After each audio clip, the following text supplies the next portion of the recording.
Hello दोस्तों, नमस्कार। मैं आपका अपना हिमांशु पांडे, हिमांशु जीएस मस्ती पांडे सर में दोस्तों हार्दिक स्वागत, अभिनंदन। और दोस्तों तहे दिल से आप सभी का मैं हार्दिक स्वागत करता हूं। दोस्तों आज आप लोगों के लिए दोस्तों बहुत ही अच्छा जो है सेशन लेकर आया हूं, जिसका नाम है जीएस कैप्सूल 2। आज दोस्तों हम कंप्लीट चर्चा करेंगे जीएस कैप्सूल 2 पर, और इसमें वो आपको संपूर्ण दोस्तों जानकारी मिल जाएगी। वो संपूर्ण आपको इसमें जानकारी मिलेगी जो आपके पेपर में आएगी और आपके लिए बहुत अच्छी दोस्तों मार्गदर्शक सिद्ध होंगे। वो बहुत सारे क्वेश्चंस ये मेरी जो है बहुत ही मेहनत के द्वारा बनाए गए क्वेश्चंस हैं, जो आपको पेपर में एक निश्चित सफलता दोस्तों दिलाएगी। हम लोग स्टार्ट करते हैं अपने क्वेश्चनों को और देखते हैं। आप दोस्तों जब क्वेश्चंस को देखेंगे तो आपको ऐसा लग जाएगा कि वाकई में दोस्तों ये क्वेश्चंस बहुत ही अच्छे हैं, बहुत ही बेहतरीन हैं दोस्तों, और बहुत ही उम्दा क्वेश्चंस हैं। तो let's start section GS capsule 2। चलिए दोस्तों स्टार्ट करते हैं जीएस कैप्सूल 2। देखिएगा दोस्तों, यहाँ पे जो पहला क्वेश्चन है वो ये है कि डॉल्फिन, सबसे पहला प्रश्न पूछा जाएगा कि जो डॉल्फिन है वो किस संघ का जीव है। सबसे पहला क्वेश्चन दोस्तों पूछा जाएगा कि डॉल्फिन किस संघ का जीव है। तो दोस्तों ध्यान रखना कि जो डॉल्फिन है वो एक स्तनधारी जीव है। कैसा जीव है? तो ध्यान रखना डॉल्फिन एक स्तनधारी जीव है। अगला क्वेश्चन पूछा जाएगा कि डॉल्फिन डे कब मनाया जाता है। तो दोस्तों ध्यान रखना डॉल्फिन डे 5 अक्टूबर को मनाया जाता है। एक बात ध्यान रखना कि अगर आपसे कोई व्यक्ति पूछ ले कि गंगा का टाइगर किसे कहा जाता है, दोस्तों गंगा का टाइगर, तो ध्यान रखना गंगा का टाइगर ही किसे कहा जाता है। तो ध्यान रखना गंगा का टाइगर डॉल्फिन को ही कहा जाता है। लेकिन अगर पूछ ले कि सर्वाधिक डॉल्फिन मछली किस नदी में पाई जाती हैं, तो ध्यान रखना सर्वाधिक डॉल्फिन जो मछलियां हैं वो गंगा नदी में ही पाई जाती हैं। और अगर पूछ ले कि गंगा नदी में भी सर्वाधिक कहाँ पाई जाती हैं, तो दोस्तों आप उनको एक आंसर दे देना और कह देना प्रयागराज से लेकर पटना तक, प्रयागराज से लेकर पटना तक सर्वाधिक पाई जाती हैं डॉल्फिन। इस बात को आप लोग ध्यान रखिएगा। तो ध्यान रखना डॉल्फिन एक स्तनधारी जीव है और डॉल्फिन डे 5 अक्टूबर को मनाया जाता है। अगला, देश का प्रथम डॉल्फिन रिजल्ट, देश का प्रथम डॉल्फिन रिजर्व होगा, रिजल्ट नहीं होगा यहाँ पे होगा रिजर्व। तो ध्यान रखना देश का प्रथम डॉल्फिन रिजर्व कहाँ खोला गया। तो ध्यान रखना हुगली नदी। दोस्तों हुगली नदी कहाँ पड़ती है? तो पश्चिम बंगाल में खोला गया। अगला क्वेश्चन जो कई बार आपके टेट क्वेश्चन में पूछा जा चुका है, कई बार टेट वाले एग्जामिनेशन में इस क्वेश्चन को पूछा जा चुका है, जो क्वेश्चन है कि तंबाकू मुक्ति दिवस कब मनाया जाता है। तो तंबाकू मुक्ति दिवस मनाया जाता है दोस्तों 31 मई को। कब मनाया जाता है? तो ध्यान रखना 31 मई को मनाया जाता है। विश्व महासागर दिवस कब मनाया जाता है? तो विश्व महासागर दिवस दोस्तों 8 जून को मनाया जाता है। अगला, बायोगैस का दोस्तों आपने नाम जरूर सुना होगा। बायोगैस में किस गैस की मात्रा सर्वाधिक होती है? दोस्तों ये सुपर टेट में पूछा गया क्वेश्चन है, जो बहुत ही ज़्यादा इंपॉर्टेंट है। तो ध्यान रखना अगर आपसे कोई व्यक्ति पूछ लेता है कि बताइए कि बायोगैस में किस गैस की मात्रा सर्वाधिक होती है, तो ध्यान रखना बायोगैस में मेथेन जो होती है वो 60% होती है। इस बात को ध्यान रखना, और यही गैस सर्वाधिक होती है। अगला क्वेश्चन है दोस्तों, केंद्रीय मृदा संरक्षण बोर्ड की स्थापना कब की गई। तो केंद्रीय मृदा संरक्षण बोर्ड की स्थापना 1953 में की गई थी। इस बात को आप ध्यान रखना। ध्वनि का वेग कितना होता है? अगर आप लोगों ने मेरे ध्वनि प्रदूषण के पार्ट को देखा होगा तो उसमें आप लोगों ने जरूर देखा होगा कि ध्वनि का वेग हमने उसमें बताया था। तो ध्वनि का वेग होता है 332 मीटर प्रति सेकेंड। चलिए दोस्तों हम लोग आगे बढ़ते हैं। अगला क्वेश्चन देखते हैं कि वन्य जीव अनुसंधान संस्थान कहाँ है। तो ध्यान रखना कि वन्य जीव अनुसंधान संस्थान दोस्तों देहरादून में बना हुआ है। वन्य जीव अनुसंधान संस्थान देहरादून में है। इस बात को आप लोग ध्यान रखिएगा। अगला दोस्तों क्वेश्चन कई बार पेपर में पूछा जा चुका है कि बताइए जीवाश्म राष्ट्रीय उद्यान कहाँ पर बना हुआ है। दोस्तों तो ध्यान रखना जीवाश्म राष्ट्रीय उद्यान एमपी में बना हुआ है, और जिसकी स्थापना 1983 में हुई थी। एमपी को टाइगर स्टेट के नाम से भी जाना जाता है, जबकि मध्य प्रदेश में वनों की संख्या भी सर्वाधिक है। श्याम मृग, यहाँ पे श्याम अमृत आ गया है जो गलत हो गया। यहाँ पे होगा श्याम मृग, मैं नीचे लिखे दे रहा हूँ, यहाँ पे होगा श्याम मृग। अगर दोस्तों आपसे कोई व्यक्ति पूछता है श्याम मृग कहाँ पाए जाते हैं, तो ध्यान रखना श्याम मृग राजस्थान में पाए जाते हैं। कहाँ पाए जाते हैं? श्याम मृग राजस्थान में पाए जाते हैं। चलिए दोस्तों अगला देखते हैं, पेंगुइन नामक पक्षी दोस्तों कहाँ पाया जाता है? जो ठंडे इलाके होते हैं जहाँ पे बर्फ़ जमी होती है वहाँ पर ये पक्षी पाए जाते हैं। और पेंगुइन नामक जो पक्षी होता है वो अंटार्कटिका पर पाया जाता है, इस बात को आप लोग ध्यान रखना। वृक्षों पर घर बनाकर कौन सी जनजाति रहती है? तो ध्यान रखना, वृक्षों पर घर बनाकर पिग्मी नामक जनजाति निवास करती है, इस बात को भी आप लोगों को ध्यान रखना पड़ेगा कि वृक्ष पर घर बनाकर पिग्मी नामक जनजाति निवास करती है। केंद्रीय चिड़ियाघर प्राधिकरण की स्थापना कब हुई? कहने का मतलब है कि चिड़ियाघर अपने भारत में अस्तित्व में कब आया सबसे पहले? तो आपको कहना है ये आया 1992 में सबसे पहले अस्तित्व में। उसके बाद दोस्तों आपको ध्यान रखना पड़ेगा, यहाँ आप देख पा रहे होंगे यहाँ लिखा हुआ है कि वन्य जीव संरक्षण अधिनियम किस वर्ष में? वन्य जीव संरक्षण अधिनियम का संशोधन। दोस्तों जी ये वाला क्वेश्चन लिखा हुआ है कि वन्य जीव संरक्षण अधिनियम का संशोधन दोस्तों ये 3 बार हुआ। एक हुआ 1983 में, फिर हुआ 1986 में और फिर हुआ 1991 में। तो अगर पूछ ले कि वन्य जीव संरक्षण अधिनियम का संशोधन कितनी बार हुआ तो आपको कहना है 3 बार हुआ। एक 1983 में, एक 1986 में और एक 1991 में। शायद दोस्तों आप इसको नहीं भूलोगे, आप इसको ध्यान रख पाओगे।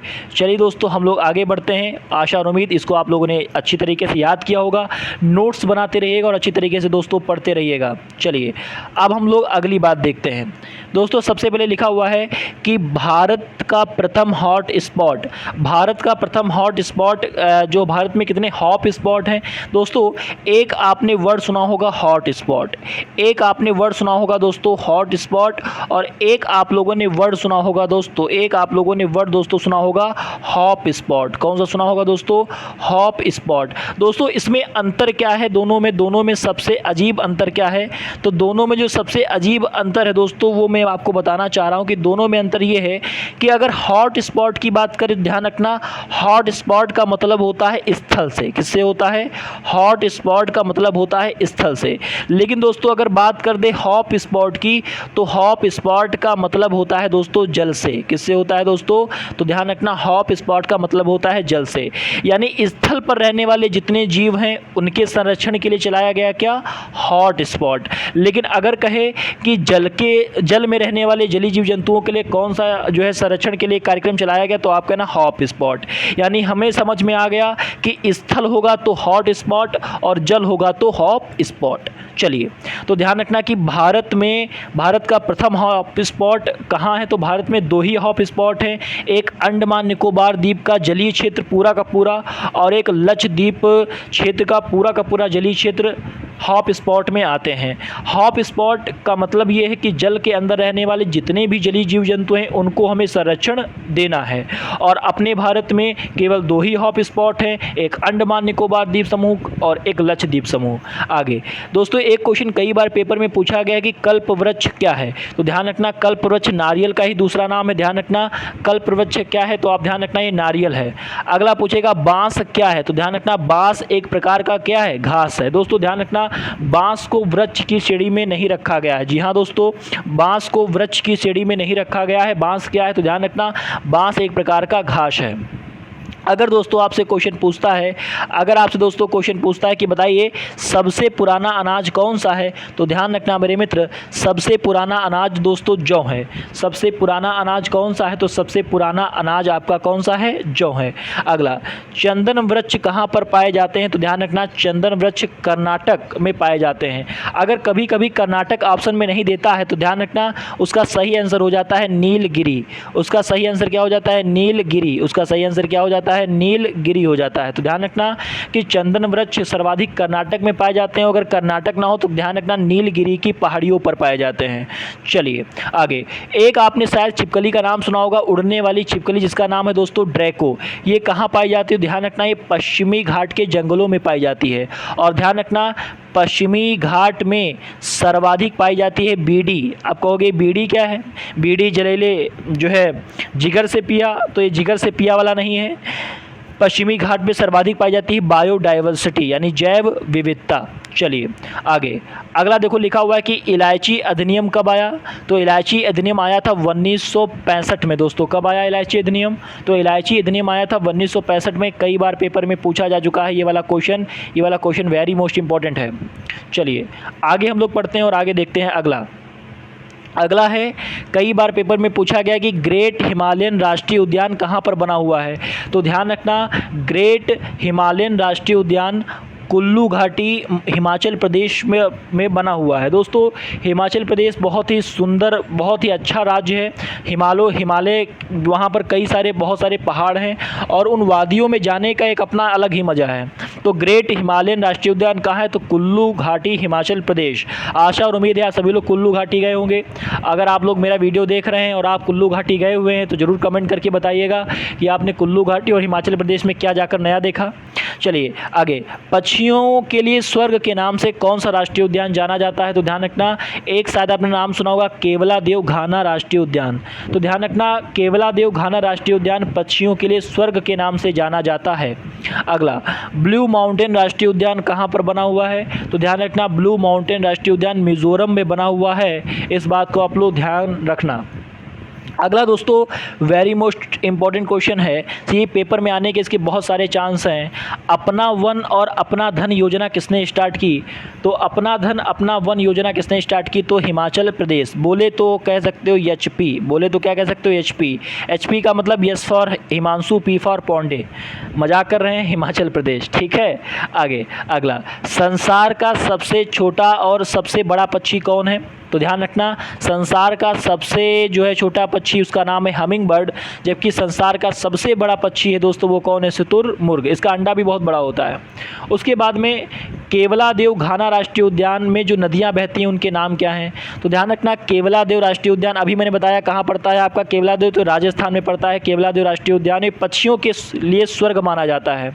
और इसके अंदर कौन सी नदियाँ बहती हैं दोस्तों? ध्यान रखना, इसके अंदर 2 नदियाँ बहती हैं, बाणगंगा और गंभीरी। इनका नाम ना भूलना, ये बहुत इंपॉर्टेंट है। आगे, राष्ट्रीय जैव विविधता प्राधिकरण का मुख्यालय। तो ध्यान रखना, राष्ट्रीय जैव विविधता प्राधिकरण का मुख्यालय कहाँ खोला गया? चेन्नई में खोला गया। और ध्यान रखना है, चेन्नई में खोला गया था सन 2002 में। चेन्नई में खोला गया था कब? तो सन 2002 में ये खोला गया था। और अगर आपसे पूछे कि जैव विविधता दिवस कब बनाया जाता है? तो ध्यान रखना, जैव विविधता दिवस 22 मई को बनाया जाता है। कब बनाया जाता है दोस्तों जैव विविधता दिवस? तो ध्यान रखना, जैव विविधता दिवस कब बनाया जाता है? तो ध्यान रखना, जैव विविधता दिवस बनाया जाता है 22 मई को। चलिए, आशा और उम्मीद है आप लोगों ने हमारे इस वीडियो को देखा होगा। और ये जीएस कैप्सूल 2 था। ऐसे जीएस कैप्सूल लगभग मैं आपको 15 दूंगा, जिसमें आपके सारे क्वेश्चन टेट और सुपर टेट में फंस जाएंगे। इसकी मैं आपको वादा करता हूँ, गारंटी भी देता हूँ। ठीक है, परेशान मत होना, बस लगातार वीडियो को लाइक करते रहिए, शेयर करते रहिए, सब्सक्राइब करते रहिए। और अगर आप हमारे टेलीग्राम चैनल से जुड़ना चाहते हैं तो दोस्तों आप टेलीग्राम चैनल पर जाकर आप सर्च कर सकते हैं GS by Himanshu Pandey sir. So please search by GS by Himanshu Pandey sir and let's join my group GS by Himanshu Pandey sir. वहाँ से आप सारे के सारे नोट्स प्राप्त कर सकते हैं, अपने डाउट्स को जान सकते हैं। तो दोस्तों आज के लिए इतना ही। हम लोग मिलते हैं आपसे, हम आपसे ज़रूर मिलेंगे नई श्रृंखला में। तब तक के लिए बहुत बहुत धन्यवाद। नमस्कार, like and share and subscribe.